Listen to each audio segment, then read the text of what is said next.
खेसारी लाल यादव को 100 गाना गईले बड़न और इ गाना गावते गाना मार्केट में आवते विवाद में छिड़ गए खेसारी लाल यादव। बहुत लोग इहो तो कहता कि पाउन सिंह आज तक गाना नहीं चोरी कइले, लेकिन खेसारी लाल यादव चोरी कइले बड़न। हाँ भाई, वीडियो को पूरा देखो तो हम बताओ तनी साफ क्लियर करके बताई। कैसे कि खेसारी लाल यादव गाना आइल बा, जोन गाना के नाम ए जानू मुबारक हो शादी, और इ गाना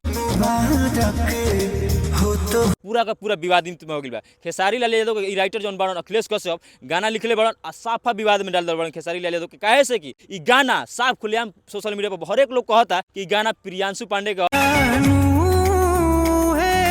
जोन की उहे लिवाज में गइले रहन। आई खेसारी लाल यादव छोटा कलाकार के, छोटा स्टार के कॉपी करके गा देले बड़न। तो ऐसन खेसारी लाल यादव के ना करे के चाहते। खेसारी भैया के फैन भी नाराज बड़न कि का जरूरत है खेसारी लाल यादव कितना बड़ा स्टारडम होके और छोटा स्टार के गाना चुरा के गावत रहन। बहुत शोभा नहीं देत खेसारी भैया के। मिलता जुलता गाना बा, लेकिन गाना खेसारी भैया के अच्छा लागता। लेकिन बहुत लोग ई फैला देले न्यूज के खेसारी भैया के गाना चोरी के हटे, चोरी का। बहुत लोग कमेंट करता भाई खेसारी लाल यादव गाना चुरा के गा दिए और आप प्रमोशन करें खेसारी भैया के। तो हमारा भी बुरा भी लागता। खेसारी लाल यादव इतना बड़ा स्टारडम, इतना बड़ा नाम है, और छोटे छोटे क्रिएटर के गाना चुरा कर गाएंगे तो भैया अच्छा नहीं लगेगा। आप बहुत बड़े स्टार हैं, ये सब आपका लेवल नहीं है, आप ऐसा मत करिए। अखिलेश कश्यप बाबा से अनुरोध बा कि ऐसा गाना खेसारी भैया के भी मत भेजा भैया। बहुत बेकार लगता, बहुत अलग अलग कमेंट आदमी करता।